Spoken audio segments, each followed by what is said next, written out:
Let me start by sharing a story of something that actually happened and actually happened quite recently. I booked my flight to Vietnam. I booked my stay. I was packed, y'all. I was ready and, of course, thoroughly excited. And then, 48 hours before departure, I realized I didn't have the one thing that you must have before you enter the country. Can you guess what I missed? It was a visa.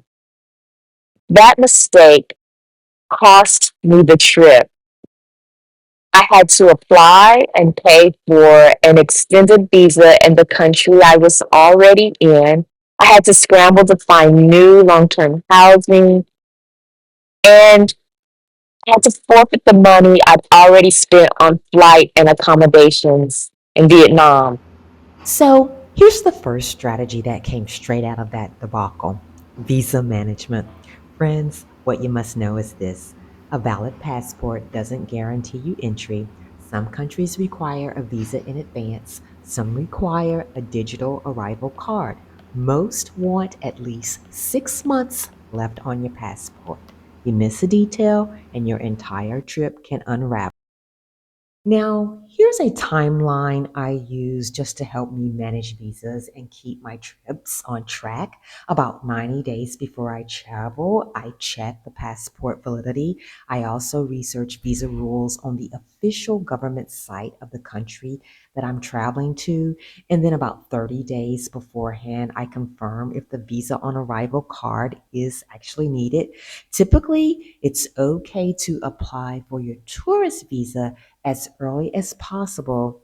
Just be sure it includes the length of stay that you'll actually be staying in country, but most digital arrival cards need to be completed about 72 hours before your date of arrival. Be double sure to check this because these rules can change often. About 14 days before, I verify visa approval has been received. And then at the airport, I have all of my copies on my phone at the ready to present to the immigration officials. And once you're in the immigration area, you get into the line according to the type of passport holder you are. And then you hand over your passport and try not to fidget while they scan you like an x ray. It's intimidating every single time.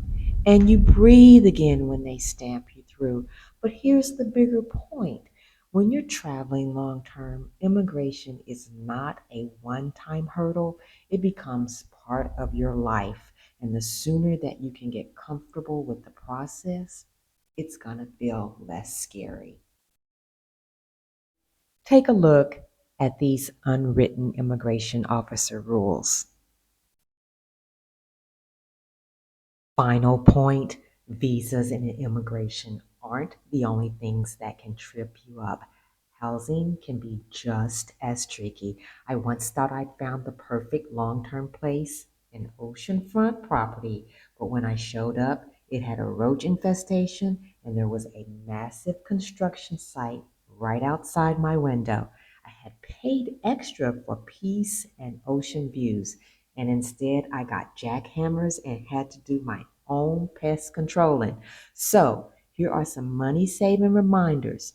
Just know that the hosts may have more than one listing, and the reviews that you're reading, they might not be for the listing that you're actually interested in booking. Also, you want to check what people say about cleanliness, about maintenance, and responsiveness. And here's a tip: ask one question through the platform's messaging system to test the host's responsiveness. And whenever possible, book less than 5 nights before committing long term. I have a detailed post about what to do if you ever book a bad stay, but trust me, I don't want this to happen to you. When we set out to travel, we're sure about where it is that we're going and what it is that we want to see and do. But what we can't predict are the lessons that will change us along our way. My friend, that's what being a graceful roamer is all about. You travel alone and then you find yourself everywhere.